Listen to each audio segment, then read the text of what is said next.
So I remember being in a meeting once. I think it was a church members meeting. I actually can't remember what it was about.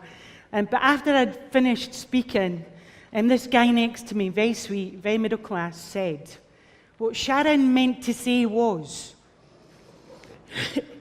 And then he went on to spout this fluffy, toned down, emasculated version of what I was saying.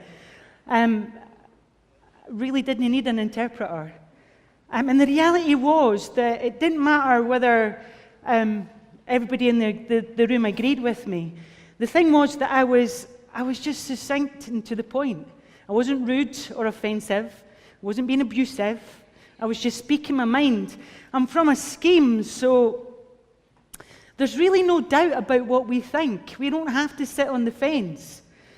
And this guy, this is unsolicited interpretation of what I assume he thought was a more palatable to the ear version of what I was saying than mine, and was absolutely unsolicited. I didn't need someone to explain my words for me. Personally, I found it pretty offensive.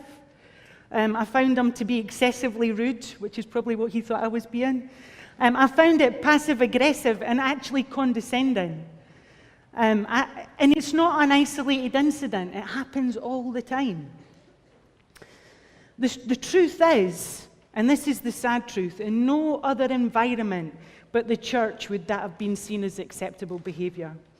So in my workplace, even as a professional, there's no way that nobody would have done that to me. Only in the church would they have seen that as acceptable. Now, I know this is a silly wee story to help me get over my nerves and get used to my accent, but it specifically highlights the cultural divide that we see within our church.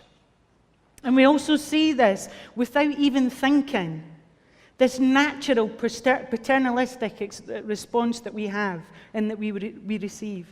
So these barriers, the highlights that we've been hearing about today, the presuppositions, they're actually true, and simply pretending that they don't exist won't make it go away. So in reality, the truth is that we all have a history. There's things that influence us. They affect our judgments, the way that we think, the way that we view people. And we can say till we're absolutely blue in the face that we are non-judgmental and that within our church we have no prejudices. But it's just absolutely not true.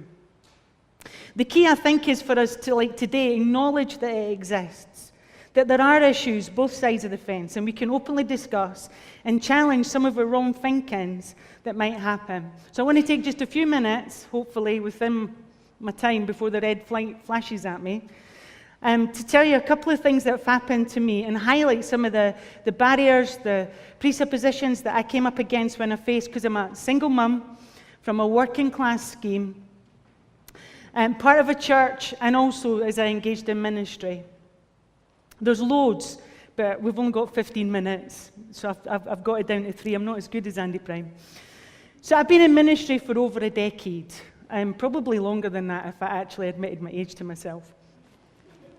And I have to tell you, when it comes to scheme women in ministry, I'm absolutely sick of being the only girl in the room, right? It's just how it is. I'm absolutely bored with that. I've been at meetings where they've looked at me and they say, are you the wife? No. Then they go for the second guess, are you the secretary? No. The PA? No. Then they didn't know quite what to do. Did they offer me the chair or hand me their coat? So being the only girl in the room, it's absolutely, it's awkward. So not only do you have to navigate guy, bloke, but you have to navigate posh bloke, which, if you're me, or Tasha, it's actually really intimidating. I don't understand guys at the best of times, especially when you talk a language that I'm not understanding. But I remember once I was at this meeting and I was getting this absolute hard time off this minister. He was really confrontational, giving me abuse, I suppose, very politely, about how 20 schemes viewed women because we're complementarian. And the irony seemed to be lost in him, that I was the only girl in the room, sent by my ministry to represent us, and he was telling me, unsure how I should feel. I'm like, that's odd. Scheme culture is really matriarchal. Strong women making all the decisions. Basically, they're doing everything because nobody else is helping them. There's no point asking because nobody is going to help if you ask. And the reality is, this independence is born out of necessity and not out of need. It's not like it's born out of some sort of false feminist ideology. There's just nobody coming to help them. So if you like film analogies, for those film buffs out there, it's more Made It in Dagenham than Mona Lisa Smile. And so take a strong, capable woman, add someone who's a little direct and not afraid to own her opinions, and what you have is a lot of assumptions, like a lot of confusion about who they are, perhaps a little bit of fear, and the potential for a lot of misunderstandings. And I think this is one of the reasons why in church in general we don't see a lot of scheme women in key ministry roles. We just don't. But strong doesn't necessarily mean aggressive, right? It doesn't mean troublesome. It doesn't even mean unsubmissive. It mightn't even mean rebellious. It just means she's resilient, which is perseverance in a different disguise. A while back, I went to this women's conference for women working in general, women's workers. And in the whole of the UK, only 40 women turned up. 40. Like, there's probably more churches represented in this room. 40 women, and I can tell you the only scheme women were the women from my church. But as churches and church plants, we're simply not employing enough women as women's workers on our staff. And I would say that even though women's workers are strategically a key role in church plants, church teams, they're also an essential one, but that's another talk, and I was told not to do that one. So a while back, I was at this conference, and you can see this divide instantly there. Not only are we underrepresented, because there's 40 when there's loads of churches, but we're the only church that are scheme women.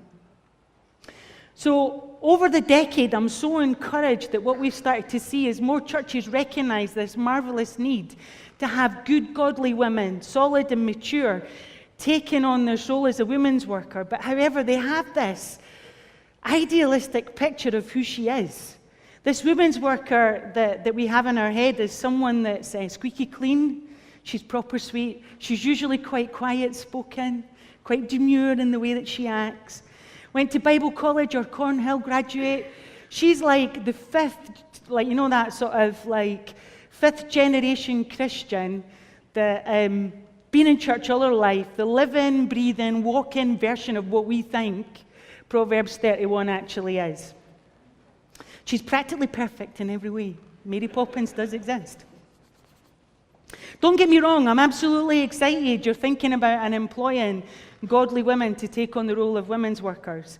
But I tell you something, if she was like a single mum, had like a few tattoos, maybe even worshipped fairies before she became a Christian, that's true, it does happen. If she has like a previous assault for a previous record of assault on her before she became a Christian, or even this coming from the wrong postcode, even if she was just a strong woman, the chances are you wouldn't even be considering her for taking on one of your ministries, never mind a key role within your church. It's as fundamental as that. The reality is that our women don't fit this idealistic mold that we have of that role. So number 2, my second point, scheme women in the church. So becoming a Christian is hard enough, but for most women, from schemes, when we come into a church context, we have to rethink everything. So it's not like we've just got a clean slate when it comes to the Bible stuff, but it's also cultural. It's alien to us. It's absolutely, even after 30 years, I still find some stuff weird. I mean, it is random when complete strangers coming up to you and saying, "Can I hug you?" No, you can't. I don't know you. That's weird. Hey, Tash, it's weird. And the thing is that it's not just the creepy things like, "Can I hug you?" It's all the other things, simple things that we just don't understand, like you take for granted, games nights and dinner parties. Even simple phrases that you have mean different things for us. Pop over anytime actually means for us, pop over anytime you like. Without 3 weeks' notice or putting it in my diary, just turf up. And if I'm in my jammies and my mum's there, it's all right. Come in, the more the merrier. We don't really understand what that means. And phrases like, how are you doing? We actually think you're supposed to answer that. We don't understand that. It might be code for some sort of Christian fluff of polite conversation where you never do any depth. So when we answer it, and answer it truthfully, and we're faced with this really embarrassed, not quite sure how to respond, answer back, we know we've done something wrong, but we don't know what. There's like a faux pas that's been in the room, but we've just not been letting a joke. It's confusing, simple things like that. One of my girlies one night asked me, Sharon, do these Christians, Shaba, do these Christians ask me to their house for dinner just to see if I'll steal off them? She thought it was a test instead of an invite. So those things are absolutely confusing to us. And even when Christians try, when you put lots of effort in, it's still weird. We went to the FIEC's Thrive conference. And I've actually wrote that in big letters, so I don't say it. Thrive conference. And those guys, I mean, they did a great job. They gave our girlies the best room in the house. The rest of us were put in the stable blocks. But they were, best room in the house. But even when they put effort in, it was still weird. And I know that if we hadn't gone with our girls, they'd have been back on the train the first night. Even the simplest of things like food was odd to them. I remember the first night pizza came out, and one of ours turned around and said, Shaba, why is there a cucumber on my pizza? I was like, that's a courgette. And then they were like, the next day, hunting through the chicken and pea curry to find the chicken, but it was really chickpea curry. They never understood it was a vegetarian option. So they found it weird. And when they were trying on the minister's robes that were beautifully embroidered, doing the selfies, having a fashion show, it didn't go down too well. But my favourite moment, my all-time favourite moment, is when the girls were playing croquet on the lawn. Seriously, we were. They were playing croquet on the lawn. And our two have got it like it's a hockey chuck. And they're whacking it for all their lives. And they're shouting to this really sweet lady called Julia, come on, Julia, give it some willy. And she's there with her little swing set and pedals on. I'm trying, Tasha dear, I'm trying. It was amazing. But my point of all these funny stories is if they are struggling with the food, just the food, what else are they going to be struggling with that week? Fish out of water, as Andy Prime says. Then my last point, and I'm going to try and not rant on this one, because I honest to goodness, do have a chip on my shoulder. 6 minutes. Doing well. 4 pages to go, though. Single parents in the church context. Sigh. So single parents are one of those groups that you all like to have an opinion about. Everybody does. Newspapers, everybody, even the church, we have an opinion about, without exception, an opinion about single parents. The papers, all the stats will have you believe that we're all on the dole. We're all getting pregnant for the housing benefit. True story. And all our kids are committing some sort of heinous crime and doing drugs. Because after all the drugs and crime that's committed is done by single-parent kids. But then apparently, when you get into the church context, we're all after your husbands. True story. We're all independent feminist types. And we all need to be taught how to take care of our kids. I mean, these are actually true things that happen to me in some way, shape, or form. Just to set the record straight, right? I am from a scheme, working class, single parent. My 2 kids are university educated. Don't feel I should apologize for that. I do feel I should apologize for the worst thing that they've ever done is not drugs or crime. They went to a Comic-Con convention dressed in character. I honestly wept that day and thought I'd dropped them on their head as a kid. I am a strong, independent type, but that's not out of like some sort of feminist ideology. It's because I've got no choice. No one else is coming along to help me to do stuff. And if I really was even offered the opportunity, by some chance, to date one of your husbands, I can tell you now, my scheme mentality wouldn't let me. I mean, we're brought up not to mess around with anybody else's man. It's a rule. So those things, and bizarrely when we think about it, I'm not a grandma at 48, and I've never signed on the dole. But the weird thing about my kids and the way that we were brought up, because it was bizarrely my kids' affluent two-parent family households that were the ones that abused drugs, got pregnant at 15, and were abusing alcohol. My kids were the ones that were taking them home.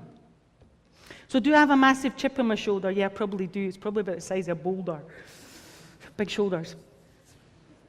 Or am I just imagining it? Like, is there a thing going on? Do all these barriers and presuppositions, are they actually there, and does it happen? Yeah, it happens all the time, and it's frustrating. When Mez, my pastor, yeah, he is actually my pastor, decided to hire me a very long time ago, you would be surprised to know that the appointment did not go without comment. And it was all sorts of stuff. What about the witness? And I can tell you now, the fundamental thing that was driving all the comments was the fact that I was a single parent. What about a witness? What kind of witness is that? Would it really be good having somebody in that key role who's come from a broken home, especially directing a ministry?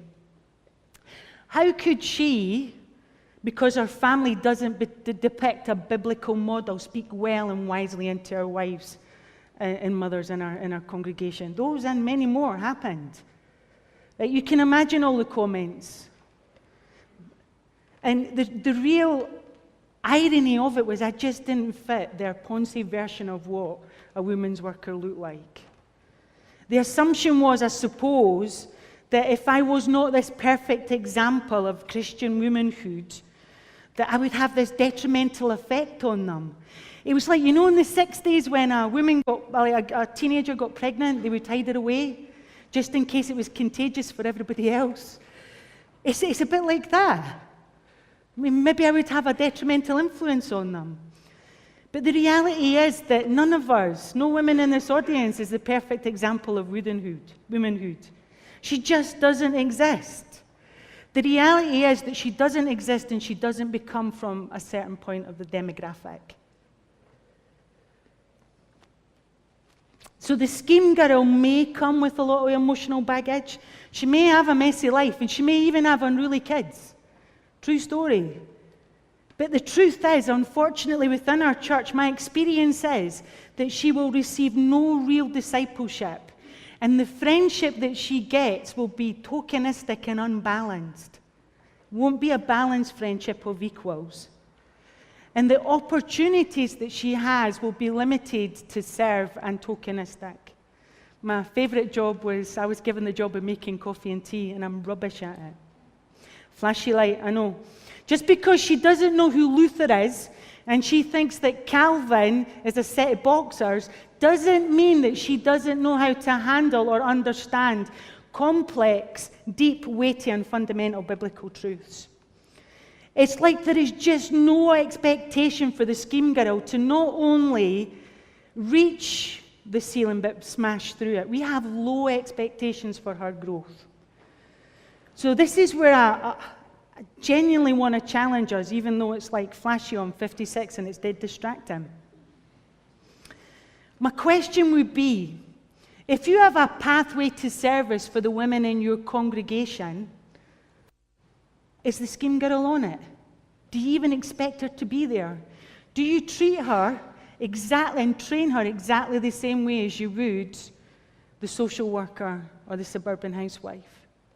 Or do we just expect that she'll never grow beyond the point that we think she will? So I absolutely want to say, yeah, we can. We can train, we can disciple, we can give good accountability, and we can encourage. She may be starting further back in the blocks, but she can get to the same destination. She's been saved for an absolute, genuine reason and a purpose by God. And she has God-given gifts for our church and our community, and we need to equip her to do that, for acts of service for Him. We need to disciple, train, equip, and release her into this acts of service that the Lord has prepared for her. We need to take an honest and a good look at our culture and ourselves, and truly examine our expectations and our opportunity for each and every church member, not just one demographic group. At 20 Schemes, we genuinely want to prepare and equip women for ministries, no matter what side of the fence they come from. Look, be honest, we actually do train posh girls. So if you're interested, come and see me in lunchtime for more information, or email us, info or anything like that about our training, women@20schemes.com. 45 seconds, that's all right.